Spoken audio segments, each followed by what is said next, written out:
मुद मंगलमय पूजनीय संत समाज, सम्माननीय सज्जनों, भक्तिमयी श्रद्धा मूर्ति माताओं, बहनों एवं प्यारे बच्चों, बहुत ही खुशी हुई आज यहाँ आकर के आप लोगों के बीच सत्संग में सब एकत्रित हुए।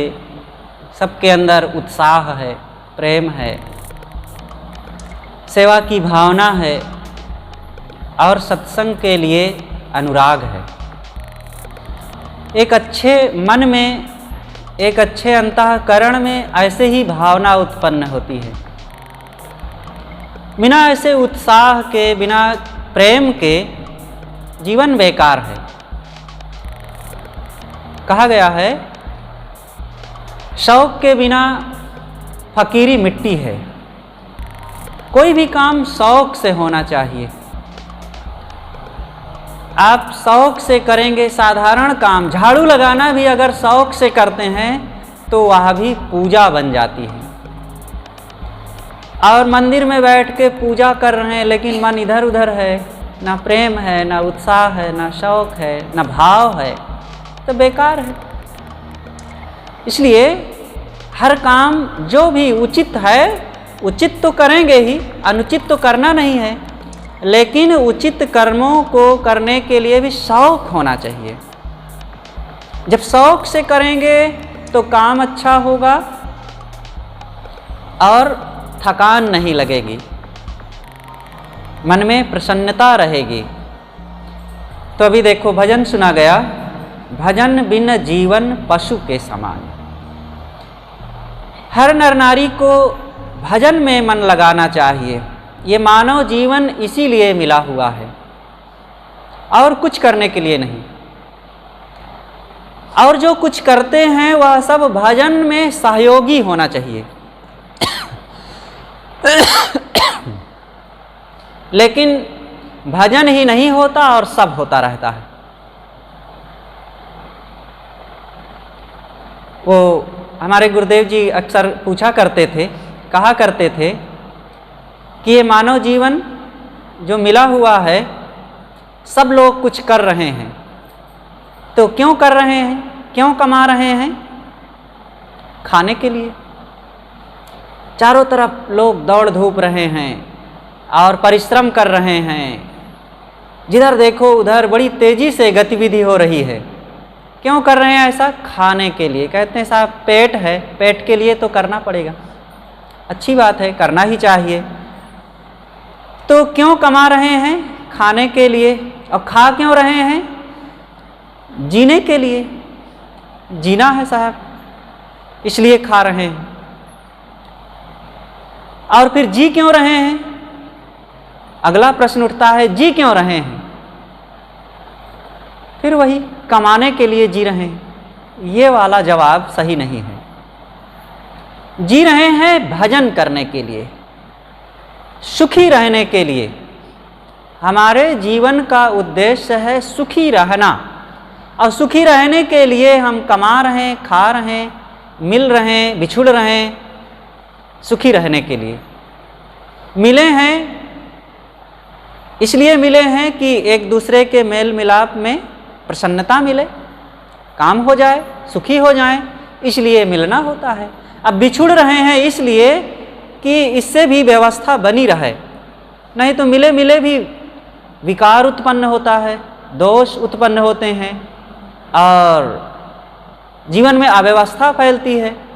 इसलिए मिलना बिछुड़ना भी सुखी रहने के लिए होता है। तो ये भजन करने के लिए मानव जीवन मिला है। और भजन तब होता है जब हमारे जीवन में पवित्रता हो। जीवन की पवित्रता खास है मन और इंद्रियों की पवित्रता। और क्या पवित्रता है? कपड़े खूब साफ कर लें, मकान खूब साफ कर लें, बर्तन खूब साफ कर लें और जहाँ रहें वह भी साफ करें, ठीक है। मन गंदा हो, बाहर की सफाई, फिर वो सफाई नहीं रह जाएगी। अब कोई कहे कि नहीं साहब हम मन को ठीक करते हैं और मन ठीक है, मन चंगा तो कठौती में गंगा, और हम मन को ठीक किए हैं और सब ठीक है फिर, और ना उसका घर साफ, ना कपड़े साफ, ना बर्तन साफ, ना शरीर साफ, ना दांत साफ, ना खान पान साफ, ना वाणी साफ, फिर उसका मन कहाँ साफ है? मन एक मीटर है, और मीटर तब ठीक रहेगा जब हमारा सारा व्यवहार का सिस्टम ठीक रहेगा। जैसे कोई एक फैक्ट्री होती है, फैक्ट्री में मशीनें चलती हैं, लेकिन उन मशीनों की जानकारी किसी एक ऑपरेटर रूम में बैठा हुआ इंजीनियर एक मीटर को देखते हुए लेता रहता है कि मशीनें कैसे चल रही हैं। आप गाड़ी चलाते हैं, गाड़ी की सारी गतिविधि उसके मीटर से पता चल जाता है कि तेल कितना है, स्पीड कितना है, और क्या उसकी गतिविधि है। इसी प्रकार हमारे जीवन का भी एक मीटर है मन। हमारा मन, अगर मन में चिंता है, मन में पीड़ा है, मन में अशांति है, भय है और क्रोध है, वासनाएं हैं, तो इसका मतलब है हमारा जीवन का सिस्टम कुछ ना कुछ बिगड़ा हुआ है, और इस सिस्टम को ठीक करने बहुत ज़रूरी है। इसको अगर ठीक ना किया गया तो फिर बाहर सारा ठीक रहे क्या मतलब होता है? अब मन के, बुद्धि के बिगड़ने को पता नहीं चलता है जल्दी। घर में दरार आ गई तो हम खुद देख लेते हैं, ना देख पाए तो दूसरे लोग बता देते हैं। अब जो बताता है तो उसका हम आभार मानते हैं कि धन्यवाद भाई साहब, आपने समय रहते बता दिया और इसको तुरंत ठीक करना है, नहीं ज़्यादा नुकसान हो जाएगा। किसी की गाड़ी बिगड़ गई है तो पता चल जाता है, मोबाइल बिगड़ गया, घड़ी बिगड़ गई, कोई मशीन बिगड़ गई, पता चल जाता है। लेकिन हमारी बुद्धि बिगड़ जाए, जीवन बिगड़ रहा है, जल्दी पता नहीं चलता। कोई बता दे कि आपके कर्म बिगड़ गए हैं, आपकी बुद्धि बिगड़ गई है, इसको ठीक करिए, तो ये सुनना हमको बुरा लगता है, गुस्सा आता है, अरे तुम कैसे ऐसे कहते हो, मेरी बुद्धि बिगड़ी है। यहीं पर हम धोखा खा जाते हैं। गाड़ी, मकान, मशीन के बिगड़ने पर कोई जब बता देता है अथवा हम खुद जान जाते हैं, तुरंत उसको ठीक करते हैं, बताने वाले का आभार मानते हैं। लेकिन हमारी बुद्धि बिगड़ गई, ये बात जल्दी समझ में नहीं आती, और अगर कोई बताता है हमदर्द या हितैषी व्यक्ति, तो जल्दी हम सुनना नहीं चाहते, क्रोध करते हैं। लेकिन जब तक हम इस बात को नहीं समझेंगे तब तक जीवन हमारा कभी सुधर नहीं सकता, कभी हम सुखी हो नहीं सकते। और इस सुधार के लिए सत्संग और संत गुरुजनों की संगत ही एक आधार है। गाड़ी जब बिगड़ती है तो मैकेनिक के यहाँ भेज करके गाड़ी को ठीक करवा लिया जाता है। कपड़ा फटता है तो दर्जी के यहाँ भेज करके कपड़ा ठीक करा लिया जाता है। और मकान में कहीं त्रुटि आ गई तो इंजीनियर बुलाकर, मिस्त्री बुला करके उसको ठीक किया जाता है। जीवन बिगड़ रहा हो तो उसको कैसे ठीक किया जाए, इसका भी तो कोई मैकेनिक होना चाहिए, कोई गैरेज रूम होना ही चाहिए। इसके लिए सत्संग और संत गुरुजनों की संगत ही है। बुद्धि के सुधार का एक ही रास्ता है, सच्चे लोगों की संगति।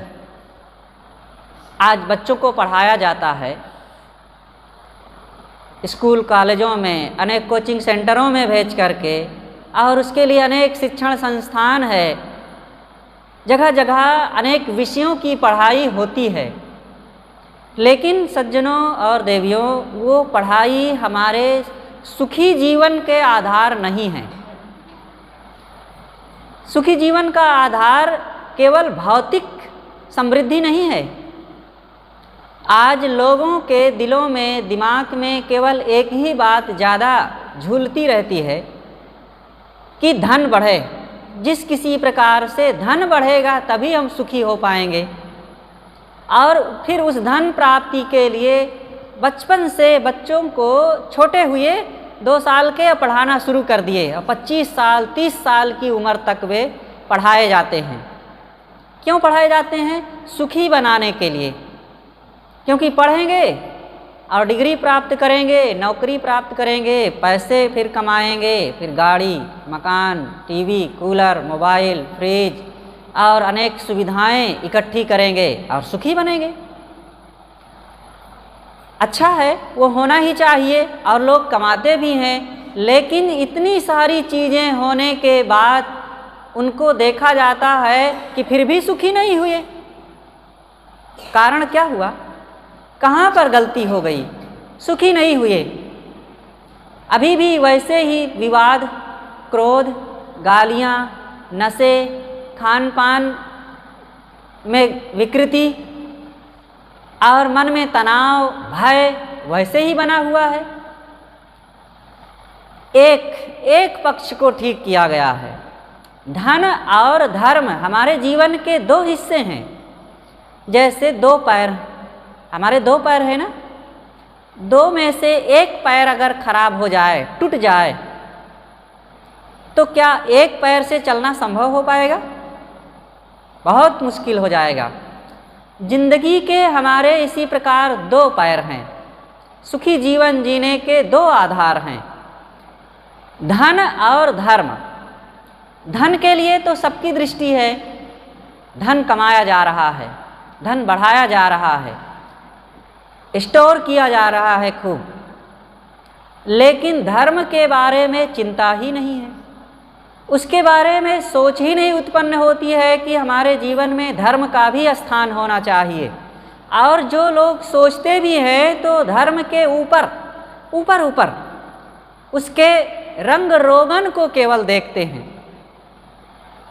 गंगा में नहा लेना, जाकर के कहीं किसी मूर्ति पर जल चढ़ा आना, थोड़ा सा कोई नाम जप लेना, सूरज की तरफ जल उछाल देना, अथवा थोड़ा सा कोई पाठ कर लेना, उपवास रह लेना, ये बस धर्म हो गया।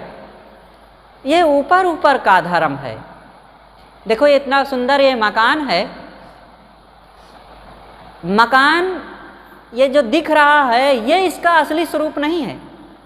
इसमें क्या दिख रहा है? कलर दिख रहा है, डिजाइनें दिख रही हैं, मोड़ दिख रहे हैं, यही तो दिख रहा है ना। लेकिन ये क्या कलर मकान है? क्या ये मोड़ मकान है? इसकी डिजाइनें मकान है?